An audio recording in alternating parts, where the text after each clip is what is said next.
कैसे हो आप? ठीक ही होंगे।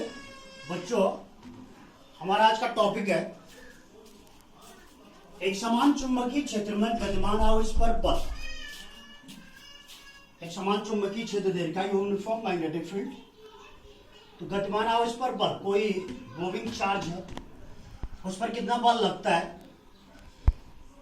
जो बल लगता है उसको चुंबकीय बल कहता है। अर्थात चुंबकीय क्षेत्र में लगने वाला बल क्या कहलाएगा? चुंबकीय बल, या इसको लॉरेंज बल भी कहते हैं। लॉरेंज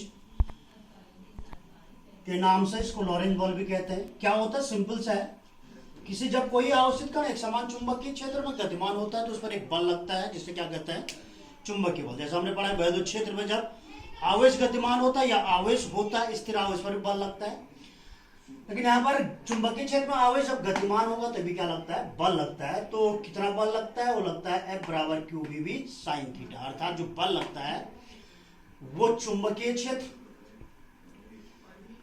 आवेश की गति या आवेश के वेग और आवेश का मान तथा चुंबकीय क्षेत्र और आवेशित कण की गति के बीच जो कोण बनता है उसकी ज्या का मतलब साइन थीटा के अनुपाती होता है। F is directly proportional to QVB sine theta. या डायरेक्टली प्रोपोर्शनल है, कांस्टेंट लगाए, K constant equal to 1 put up किया था, equal to QVB sine theta. Q क्या है? आवेश। V क्या है? वेलोसिटी, वेग। B क्या है? चुंबकीय क्षेत्र। थीटा क्या है? थीटा है B और V के बीच बना कोण। B का मतलब चुंबकीय क्षेत्र, V का मतलब कण की गति की दिशा। तो इस बल की जो दिशा होती है, यहां पर मैंने लिखा बल की दिशा, तो इन दोनों के बीच या इन दोनों के लंबवत होती है। अर्थात चुंबकीय क्षेत्र और आवेशित कण के वेग की क्या होते हैं? लंबवत होते हैं। इस तरह से ये दोनों तीन वेक्टर ले लेंगे आप तीनों दिशाओं में, एक्स वाई और जेड। एक्स वाई जेड लेंगे तो ये क्या होगा? एक्स वाई जेड तीनों अक्ष परस्पर क्या होती है? लंबवत होती है। तीनों अक्ष लंबवत होंगी तो इन दोनों के लंबवत होती है किसकी दिशा? बल की दिशा। कौन सा बल? चुंबकीय बल या लॉरेंज बल।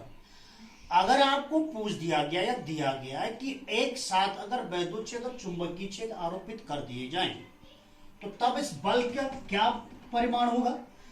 तो तब दोनों बल हो जाएंगे, जुड़ जाएंगे। दोनों बल का मतलब वैद्युत बल। वैद्युत बल कितना होता है? पहले पढ़ चुके आप। F इक्वल टू होता है QE, वेक्टर फॉर्म में लिखा मैंने, वेक्टर FE। E का मतलब इलेक्ट्रिक फोर्स, M का मतलब मैग्नेटिक फोर्स।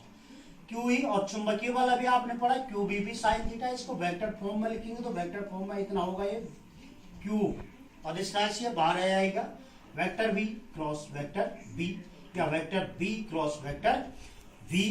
अर्थात vector A cross vector B equal क्या होता है? AB sine theta. तो ये हो जाएगा QVB साइन थीटा।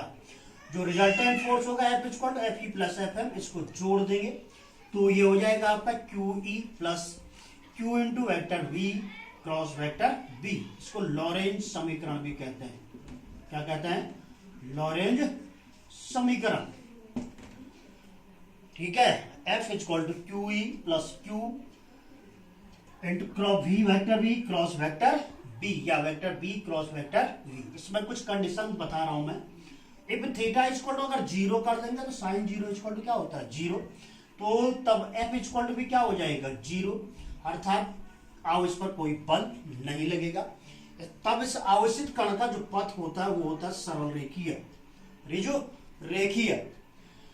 दूसरा, अगर थीटा इक्वल टू 90 करते हैं तो साइन 90 इक्वल टू 1 होता है। साइन 90 इक्वल टू 1 होता है तो F इक्वल टू क्या है? QVB, और इसका मैक्सिमम मान होता है। और जब F equal to sine theta equal to 90 होता है तो तब जो आवेशित कण चुंबकीय क्षेत्र में जाता है तो उसका पथ कैसा होता है? वृत्ताकार। और चूंकि F का मान मैक्सिमम कब आ रहा है? Theta equal to 90। तो कोई भी आवेशित कण जब चुंबकीय क्षेत्र में गति करता है तो लंबवत गति करेगा तो उसका मार्ग कैसा होता है? वृत्ताकार। और तीसरी कंडीशन है बच्चों, अगर theta is not equal to 0 degree 90 degree और 180, क्योंकि 0 180 में रेखीय होगा पथ, 90 में वृत्ताकार। अगर थीटा इक्वल टू ये तीनों मान नहीं है तो तब उसका पथ कैसा होगा? कुंडली के आकार का। हेलिक्स के रूप में, कुंडली नहीं लिखा होगा किताब में, कुंडली के रूप में पथ होगा किसका, गतिमान आवेश का, किसमें, चुंबकीय क्षेत्र में या एक समान चुंबकीय क्षेत्र में। अब हम यहां पर अगर इसकी गति निकाल दें, गति के लिए सूत्र, गति का मतलब हो गया क्या, गति का मतलब हो गया क्या, वेग, वेग के अगर सूत्र निकाल दें कि एक समान चुंबकीय क्षेत्र में जो अवस्थित कण है वो गति करेगा, तो उसका वेग क्या होगा। तो अभी मैंने कहा क्योंकि F इक्वल टू क्या होता है, Q V B sine theta, और थीटा इक्वल टू 90, तो F इक्वल टू मैक्सिमम होता है क्यू वी बी। अभी कैसे मार्ग पर चलता है, वृत्ताकार मार्ग। वृत्ताकार मार्ग पर चलने के लिए क्या चाहिए होता है, अभिकेंद्र बल। क्या चाहिए होता है, अभिकेंद्र बल। पढ़ा है कक्षा 11 में। तो अभिकेंद्र बल कितना होता है, mv²/r। यह अभिकेंद्र बल किससे मिलेगा, चुंबकीय बल से, अर्थात क्यू वी बी इक्वल हो जाएगा mv²/r, एक एक v कट जाएगा, तो ये v बराबर हो जाएगा QBr/m। तो ये इसकी गति, गति का मतलब इसके वेग का सूत्र हो गया। क्यू हो गया charge of particle, v magnetic field, r radius of circle जो वृत्तीय पथ पर गतिमान हो रहा है, और m हो गया आपका मास ऑफ चार्ज। और अगर इसकी रेडियस निकालनी तो रेडियस हो जाएगी mv/qb, mv/qb। समझ गए। और इसको अगर और आगे बढ़ा, थोड़ा आगे बढ़ाना चाहूंगा कि आप कर लो, अगर हम इसका परिक्रमण काल निकाल दें जो अवस्थित काल है, एक चक्कर, परिक्रमण काल का मतलब एक चक्कर लगाने का समय, अगर एक चक्कर कितने समय में लगाता है, तो समय बराबर क्या होता है, समय बराबर क्या होता है पता है, नहीं पता, दूरी बटे 4। तो दूरी एक चक्कर कितने के बराबर होती है, परिधि के बराबर। परिधि कितनी होगी, वृत्तीय पथ पर बोल रहा हूं, 2πr, और v का मान रख देंगे यहाँ पर, या t का जो क्या कहते हैं r का मान रख देंगे। r का मान है आपका mv/qb, v भी क्या हो जाएगा, कट जाएगा, तो 2πm/qb, ऊपर v भी कट गया, तो t इक्वल हो गया 2πm/qb। तो ये इसका परिक्रमण काल हो जाएगा, परिक्रमण काल का सूत्र। और आवृत्ति निकालेंगे तो n इक्वल क्या हो जाएगा, 1/t, उल्टा हो जाएगा qb/2πm। तो ये हो गया। चुंबकीय क्षेत्र में कोई भी आवेशित कण जब गति करता है तो उस पर क्या लगता है, बल लगता है। उस बल को क्या कहता है, लॉरेंस बल या चुंबकीय बल। ठीक है, तो उस बल के लिए आपने सूत्र निकाल दिया।